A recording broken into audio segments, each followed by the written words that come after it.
Hi and welcome, Cody Hammer here with another SQL Server 2005/2008 video tutorial. Today I'm going to be talking about performing repetitive work on a daily basis, altering databases, and extracting lists of actions using jobs within the SQL 2008 Database Management Studio. To get started, it's a good idea to kind of understand what jobs are. In a basic sense, a job is implemented within SQL 2005 or 2008 Database Management Studio to allow you to perform actions to do such things like backup databases and alter databases and things like that. To create a job, we expand the instance of SQL Server Agent and then right click and select New Job. Here's a couple of examples of what job steps can be. Replication task, operating system commands, and I'll show you a list of the options when I do the actual demonstration. Creating a job schedule. When you create a job schedule, it's a set of conditions that need to be present for a job to execute, and it can include any number and any different type of jobs. Job schedule can be created under sample conditions whenever a program starts, such as SQL Server Agent. And here are the preliminary steps for scheduling a new job again. I think I've already talked about that.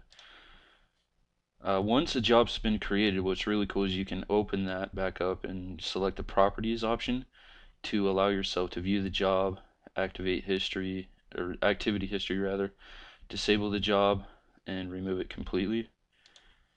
Maintenance plans are another good example. Maintenance plans are always good to use on a database to keep everything running smoothly and to get an idea of how everything's running. A couple of examples of maintenance. Maintenance plans are removal of empty databases that you're not using, bringing index statistics up to date so that the query optimizer uses the most recent information. Using internal consistency. Consistency is a huge thing with database management because if it's not consistent, if things are running slowly, it's going to slow the resources down and it's going to be a lot harder to manage and maintain that database. Performing backups or differential backups is another big thing, so that if something happens to that database or your tables, that you have a backup to implement back into that database if you need to. Server agent is a feature in Microsoft Windows, and what that does is perform scheduled tasks through this SQL Server engine. Server agent provides a high degree of customizable automation, and again, the examples of that is running backups, altering databases, that sort of thing. And SQL Server Agent defines the perimeter of actionable jobs, sets the activation schedules as you see fit, defines the causes and effects for successful and failure alerts, uses operators as created through SQL Server, Management Studio, SQL Management Objects, or T-SQL scripts.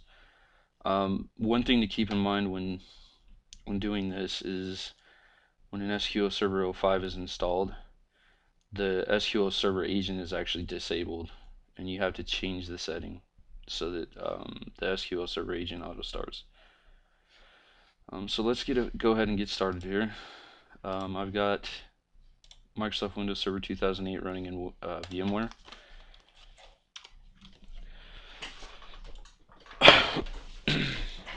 And I'm going to go ahead and connect to my local database. Let's full screen this. So start SQL Server Management Studio.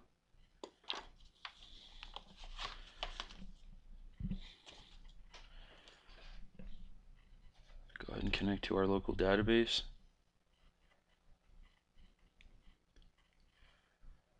And it's kind of cool to think of jobs as, the real life world. You're when you're at a job or you're at work, you're performing something in order to make the business run more successfully.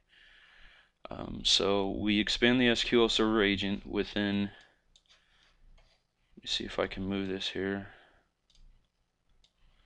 I didn't want to do that.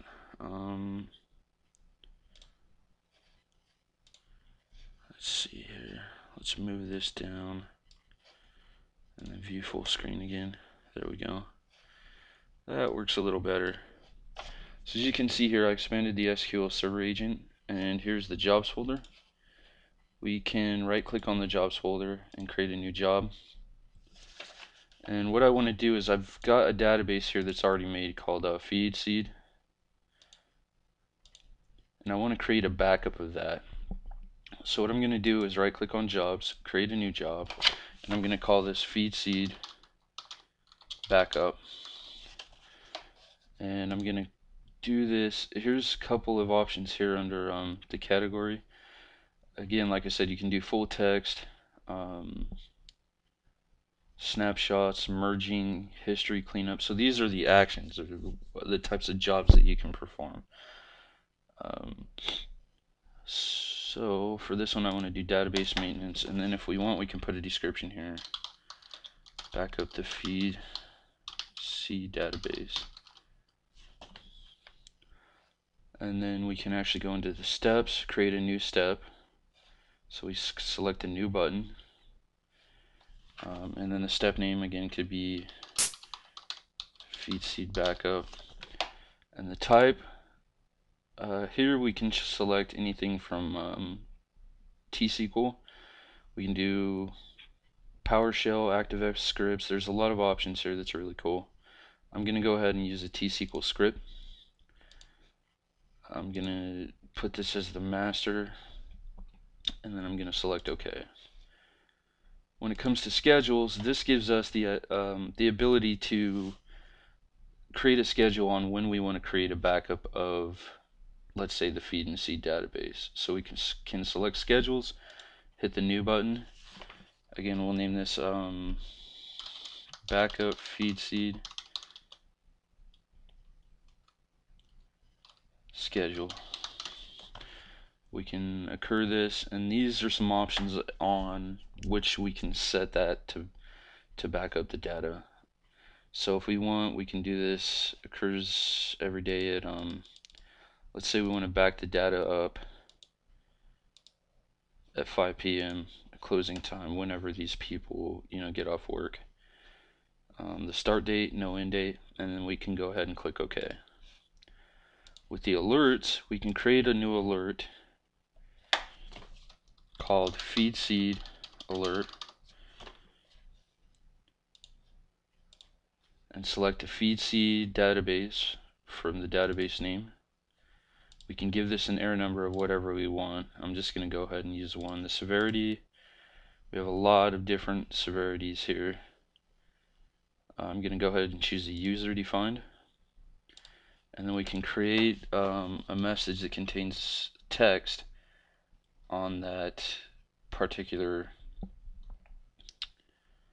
alert if you really wanted to.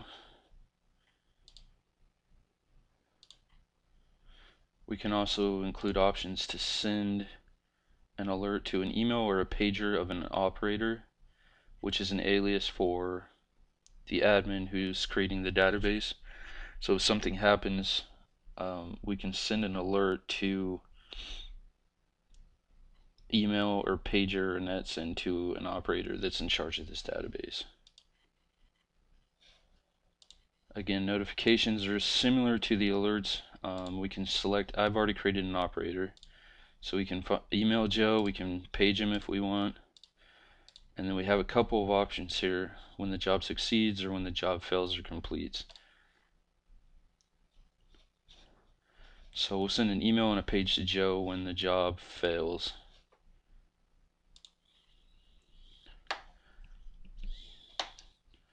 And if we expand this, the jobs folder and feed and seed backup, we can right click on this and go to properties, and this will allow us to view our backup here. Actually, one more thing I wanted to do would be, let's edit this. The command, we actually need to insert a command here to back this up. And the command here would be backup database vc2 disk equals c backup, and then we can go ahead and parse this. And if I did this right, there should be within the C here, the hard drive, disk C backup.